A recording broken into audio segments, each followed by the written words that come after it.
এই ফুলটন দা বলছি অক্টোবরে তো মালটা ডেলিভারি হবে, তুমি কি করে সালটাবে মালটা? আরে চিন্তা করছিস কেন? তাপসদা আছে তো, ও ঠিক সালটে দেবে। তাপসদা কেন? তুমি সালটে দিতে পারবে। কে তাপসদা গো? খালি উল্টো পাল্টা। এই এটা শানু যাচ্ছে না? এই শানু, শোন শোন শোন শোন শোন না। কাঁদছিস কেন রে? আরে কাঁদছিস কেন?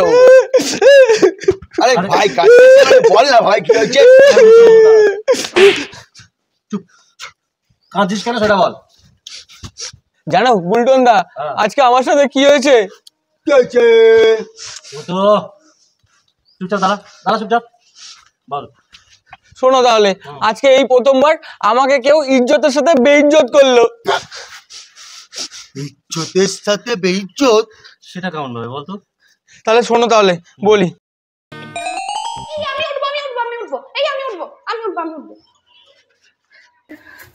থ্যাংক ইউ হ্যাঁ বল, কি যেন বলছিলি?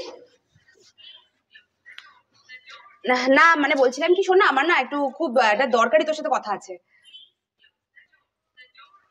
আরে শোন না, যেটা বলছিলাম আমার কথাটা একটু শোন না।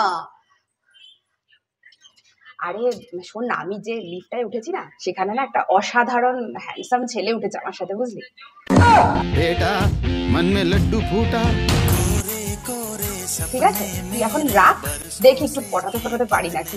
আরে রাখ না, আমি তোকে পরে বলছি, বললাম তো রাখ। হ্যাঁ রাখছি। শুনুন। সরি দাদা ভাই, আসলে কি বলুন তো, আমার এই বন্ধুটা না কথা বলতে এত ভালোবাসে, তাই ফোনটা রাখার জন্য আমি এই মিথ্যা কথাগুলো বললাম, কিছু মনে করবেন না প্লিজ। হ্যাঁ সরি চলে এসছে আবার। হ্যাঁ আসি।